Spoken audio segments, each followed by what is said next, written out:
Amakuru. Nimeza. Oh, you are okay, ask me. Amakuru. Nimeza. Done. I know your language now. Yeah, now you know. So, Carol, how are you? I'm doing well. How are you? Good. So, have you done any interview before? Have you done anything like posting, YouTube, Instagram? Or? Nothing. I don't even post myself. Oh, so, really? Yeah, so you're pretty much the only person, I think, interviewing me about my travels.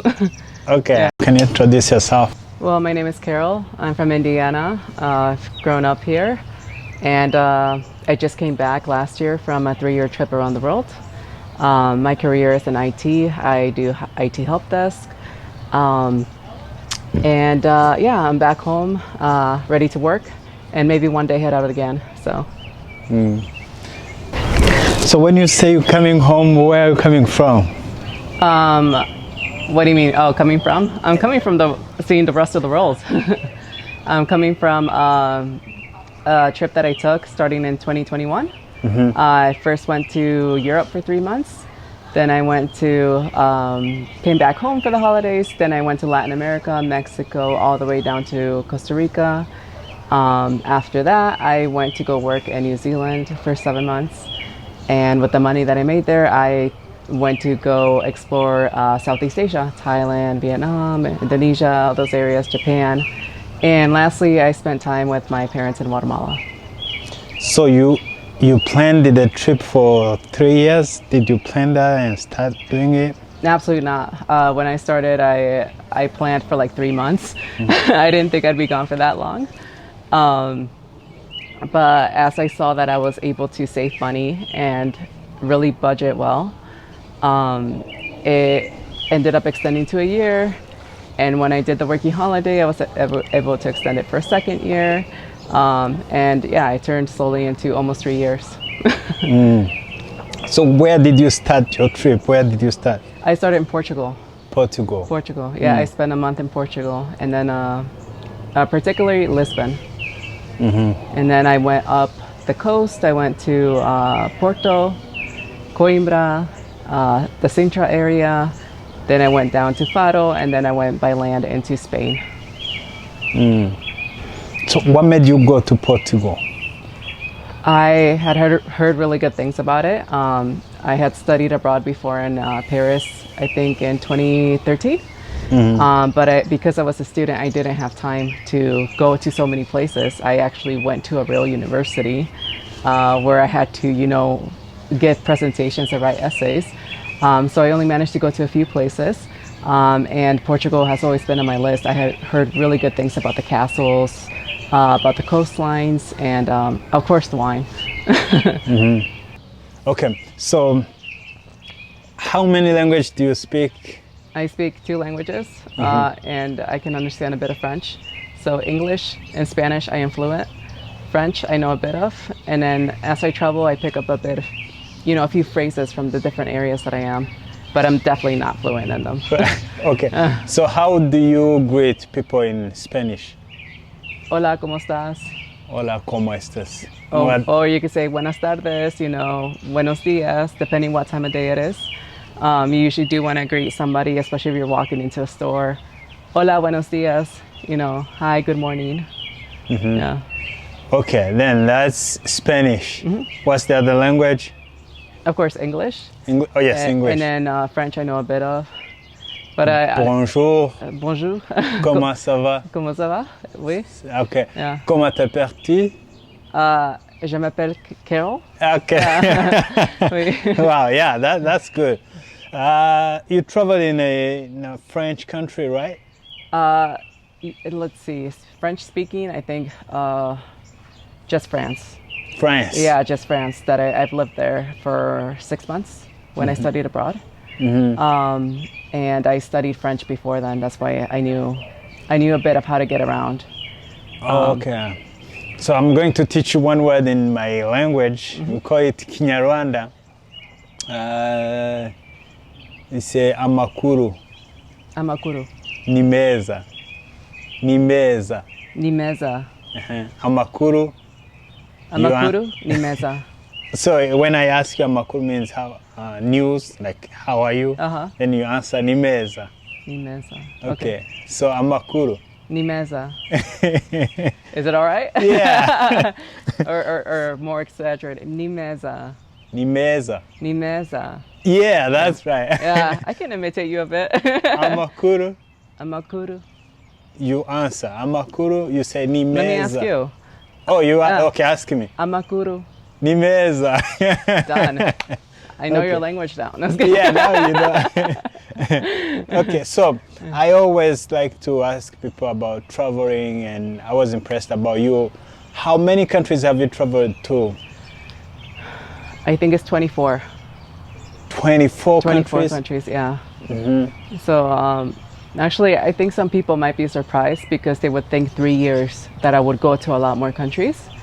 But I like to travel slowly, and I like to see a country north to south if possible. You know, I don't just want to go to Paris and be like, I've seen France. No, that you have not seen everything. You know, you're missing the coast, you're missing the the smaller cities, the countryside, the mountains. So I like to see many different cities in one country. So I think that's why in 3 years, maybe 24 is not so much. But I think I know each country that I've been to. Most of them I know pretty well. Okay, Yeah. 24 countries. I think so. I can double check for you if you want. Okay, yeah. I wrote it down.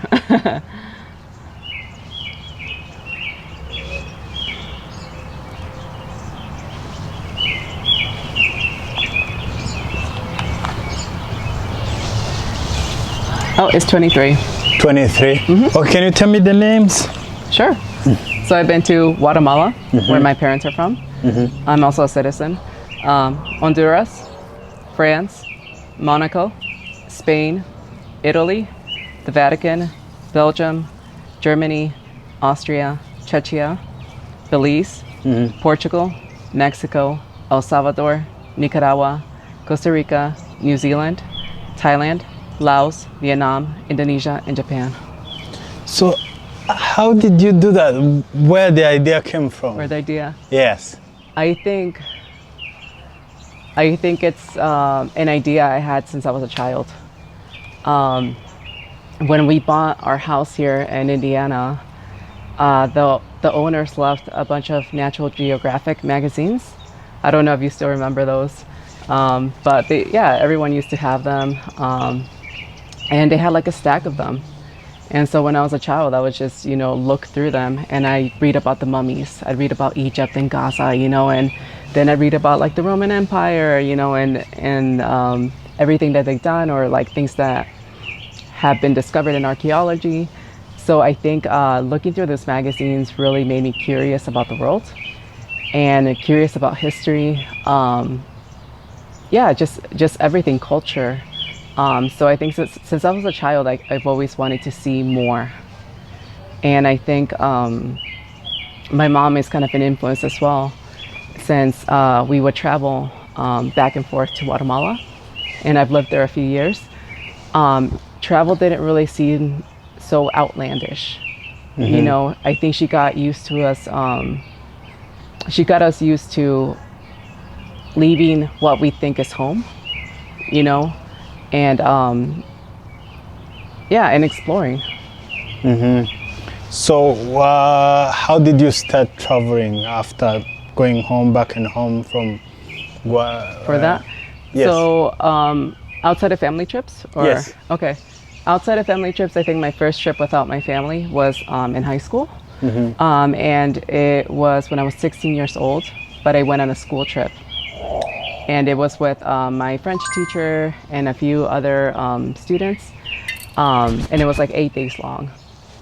But I enjoyed parts of it, but I didn't enjoy parts of it because I felt like I couldn't do what I wanted to do. Even when I was 16 years old, I was like, I don't like this. The other, that there's a schedule and I have to follow it. And I can't just, stay one more day in this area because I like it. And so that was, I think, my first trip without my family. And I was in my head thinking, I can do this better. And I would say my second trip without my family would be in college. I did an internship in Guatemala as well. And that was 3 months by myself in a different city. And that was working for an NGO. And that really, I think, built my confidence that I could travel just by myself. After that, I think, is when I studied abroad in France.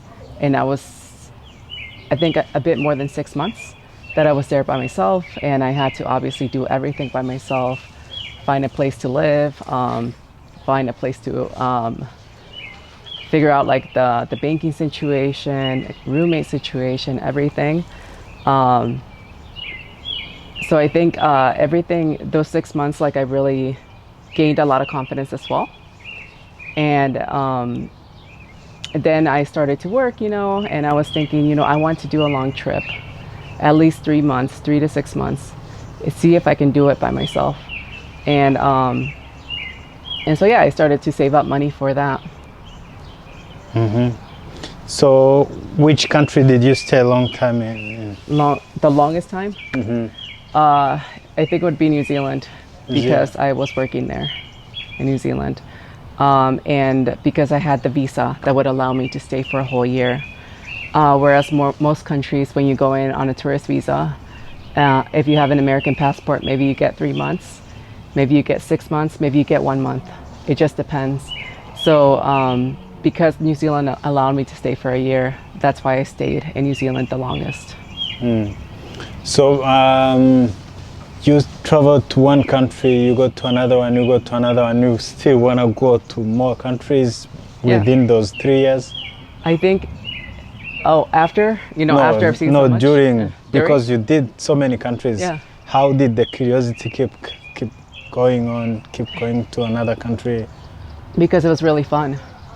It was fun to meet new people. It was fun to see new places, learn new things, to challenge myself. And I think I'm someone who is very flexible. And that flexibility has allowed me to think, okay, I like this, why not do this next? You know, and the only thing that really held me back was, you know, money. So then I would have to find ways to get from one place to another kind of cheaply. But other than that, it was just, you know, something inside me. It was like, okay, after Europe, I went to see Mexico. I've never been. It's right beside the US. You know, I don't know anything about it, you know, other than Mexicans that I've known around here. But I don't know any of the cities or anything like that. So it was just, I think, yeah, also like the list of places that I wanted to go. And if the money allowed it, then I was like, let's go. Then how did you go to those Thailand countries? And that's far away from here, right? From here, yeah. So so after Latin America, that's when I left to New Zealand, and that was a long flight. So being on that side of the world, I didn't see it as that far away. Technically it is, because when you look on a map, New Zealand is very, very south, and you still have to go a lot north to get to Thailand. But being on the same side of the world, it's kind of like not a big deal. Once you cross an ocean, I don't think it's that big of a deal to go across another ocean or to take a long flight. It's just like, if you tell me you're going to be on a plane for 17 hours, I can find something to do. It's really not that big of a deal to me.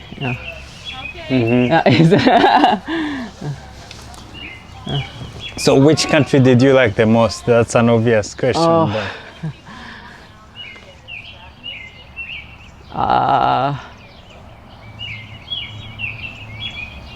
There's like 3 different countries I like the best, but I think the one I like the most, probably Thailand.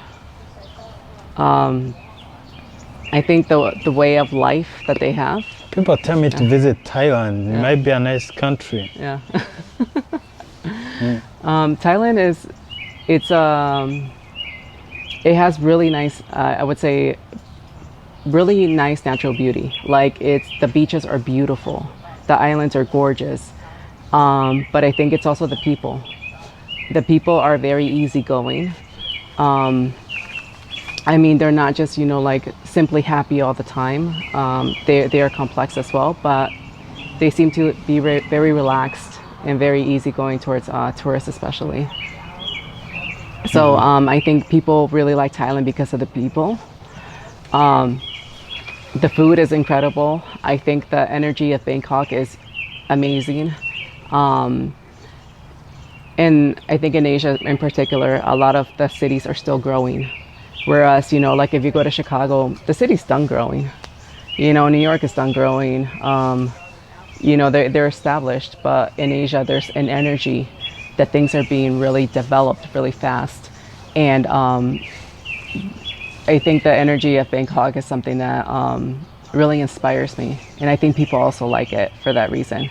Some people hate Bangkok because of, you know, it's just, you know, too much noise, too much everything. But for me, I really enjoy that type of movement. So I enjoy both the cities and I enjoy the natural beauty of Thailand. Okay, I never drink. No, thank you.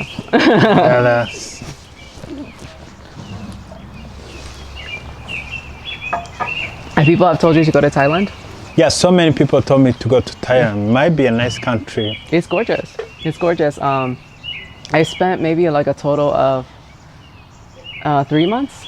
3 months in Thailand. I could have spent a year. I could have spent like 5 years in Thailand and not feel the time. There's especially like an island where it's known for scuba diving.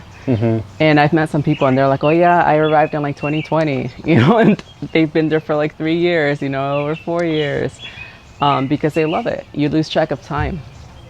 It's very easy. So what's the country you like least?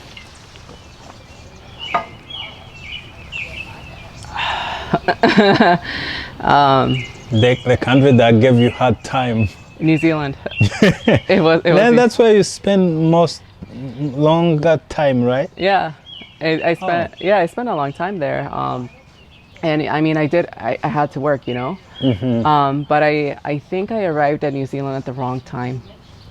I arrived as everybody knows. I think New Zealand closed for like 2 years during COVID, so no one was allowed in or outside.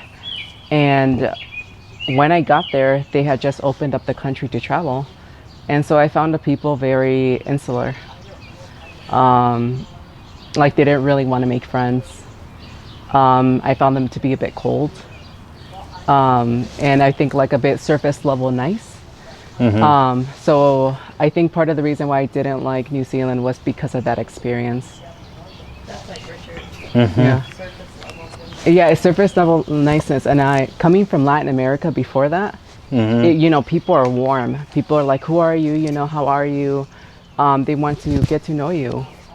And I had heard good things about New Zealanders, but that wasn't the experience that I had in particular.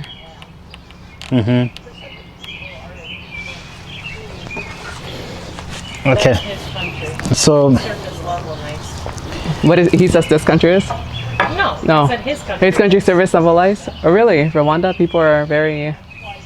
what is it? Surface level nice. Or the... Like they say hi, how are you, but really they judge you. Oh, that's what you meant? No, Surface level nice is like they know their manners, but they're not like overly like, let me help you. Yeah. They don't go out of their way to like make sure that there's more for you. For example, Kenzie, I barely know her, you know, but she's like, I'm having a barbecue at my house. Come over. I was like, okay, I will. You know, because she invited me. I was like, oh, you know, she invited me to somewhere. I will be, you know, a good person and go as well because I want to be her friend. In New Zealand, it would be like, oh, let's get a coffee. Never, you know. Yeah. Oh. Yeah, you know, like like it's kind of like they'll say, you know, like, oh yeah, let's do this, let's do that, you know, and it doesn't really happen. Yeah, they don't So reach out. they don't reach out. They're Doing okay. it to be polite. they're not like, come to my house, you know, I'll make you dinner, you know, let's hang out, let's do this. Not really. They don't really. I found that they did not care to make friends with me. Okay. So what is one belief you had before traveling that changed after?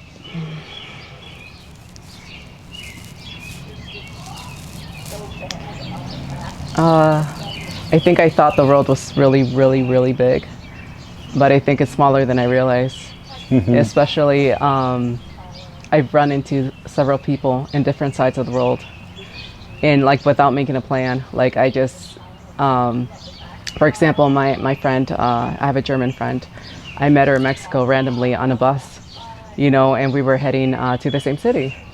And while we were there, we hung out. But after that, I never saw her again until I saw her 2 years later in Thailand, randomly at the same hostel that I was at. So you know, and then we did hang out, and we hung out in Laos, and then Vietnam is the last country that I saw her actually. But it is kind of like people are connected. Like you do, how do I explain this?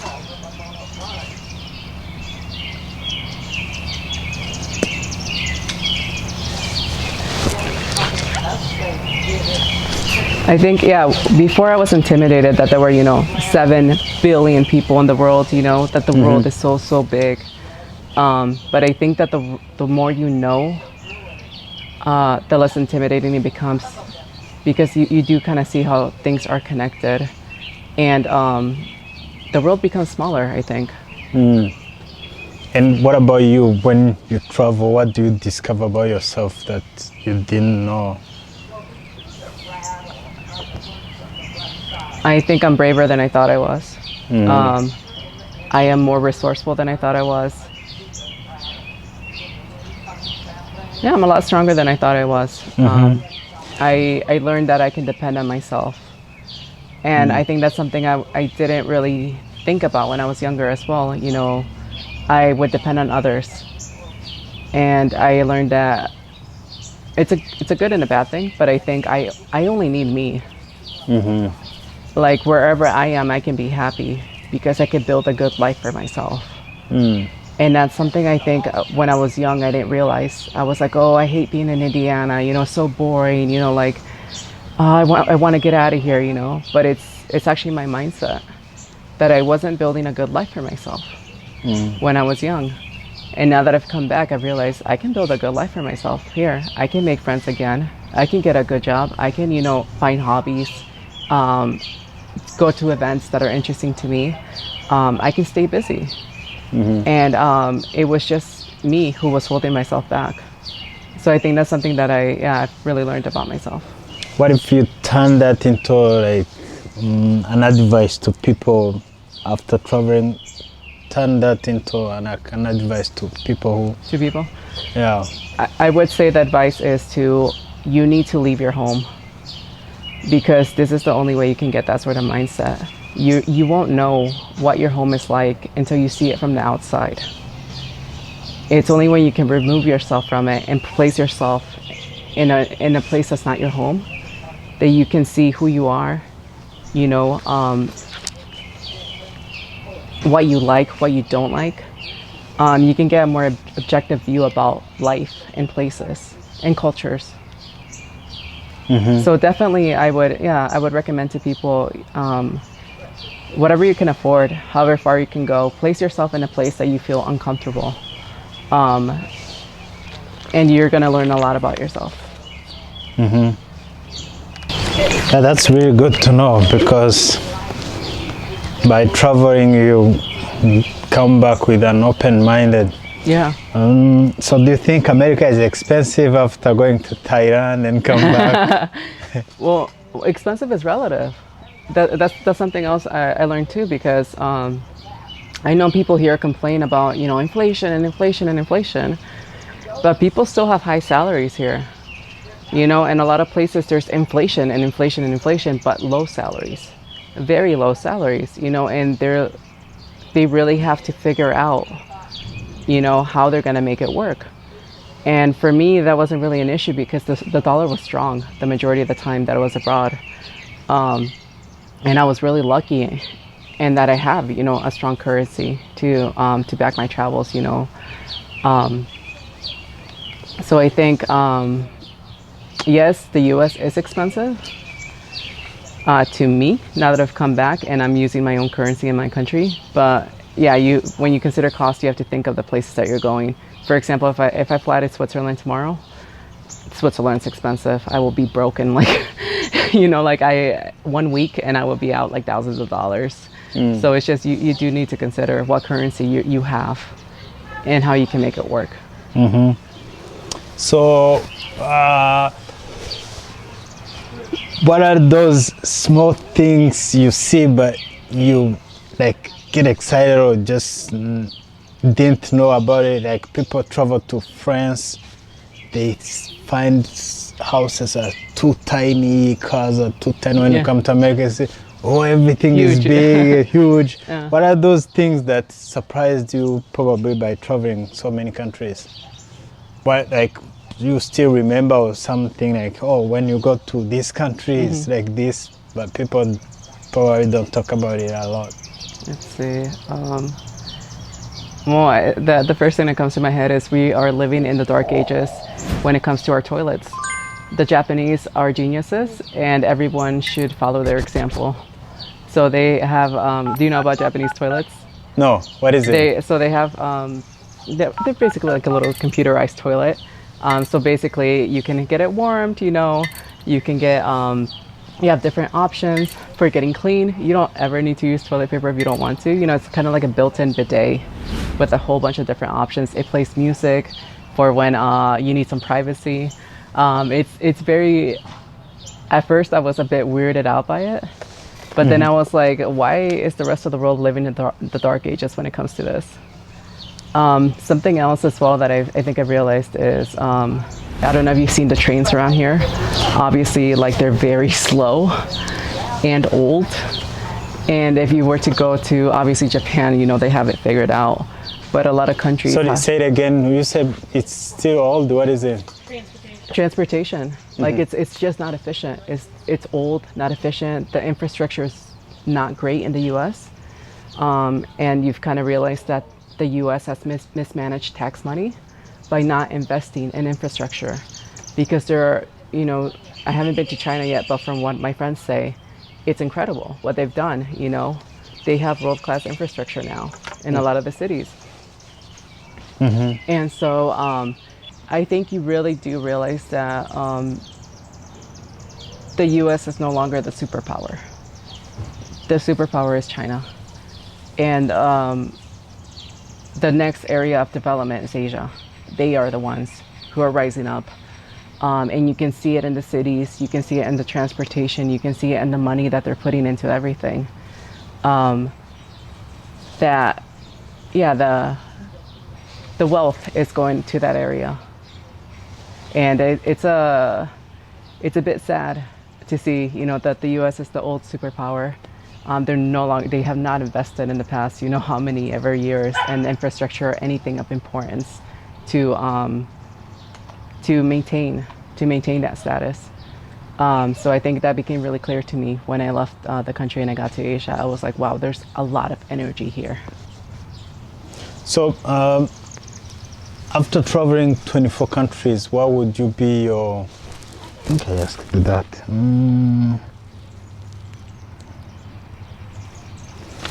Let me revise this question and see. Which one? This, let me see, this one.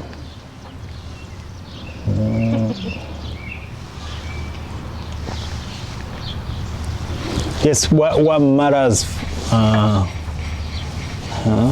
after traveling 23 countries, what matters now and what no longer does? Like, I would say I care less about money. And what matters most is my time. Because I think when you have time for yourself, like I did, that I had time to just live my life without having to worry about work or any responsibilities or anything like that, you realize that you can live really well if you have time for yourself.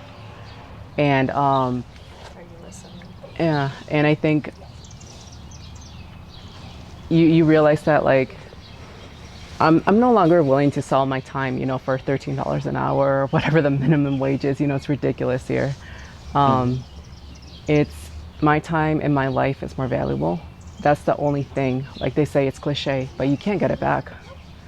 You can't get it back. I'm already 33, and when I first left, I think I was 29, because I celebrated my 30th birthday in Portugal. And I look back, you know, at who I was at 29 and who I am now. And I only am who I am now because I took the time to get to know myself and took the time for myself to accomplish a goal, a lifelong dream. And I think a lot of people, because maybe financial circumstances or responsibilities, they don't take that time. And it makes me a bit sad because I think that's the only thing that you can get back, and that's the most valuable thing. One of the most valuable things, that family, those are important. Money comes and goes. Right now I don't have it, but I will. You know, when I started, I had it, and I didn't, then I didn't, and then I earned it again, and then I didn't. It just comes and goes. It's really not that important. And it's easy for me to say that because I come from a rich country, you know, but I've been broke. You know, I've been broke abroad. I lived in Guatemala for several years. I kind of know what it is to be without money. You've been broke? Broke. What do you mean? No money.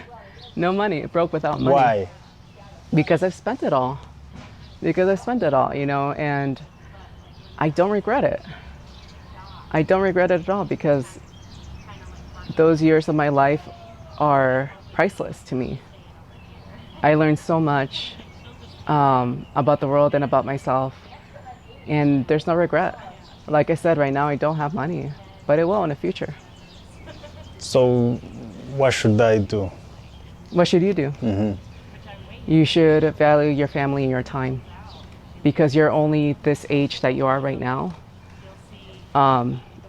Basically this moment right now that I'm speaking to you, it's gonna be gone. You're gonna turn off the camera and this moment will have passed.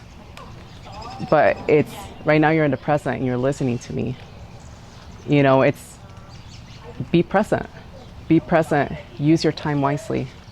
And that includes using it for things that matter to you and not what you think should matter so much. And I know some people use most of the time in pursuit of money, but the money, what will you do with it, you know? When you're on your deathbed, what will you do with that money? You just have accumulated so much. And there's people I met also abroad who are in their 60s and they're like, well, I just retired. Oh no, I can't really hike that mountain because I'm old now, you know, I'm tired. And they just spent their whole lives working. So my advice to you is, yeah, you need to consider what's important to you and what's a good use of your time. And in my opinion, money is important, but not as important as everything else.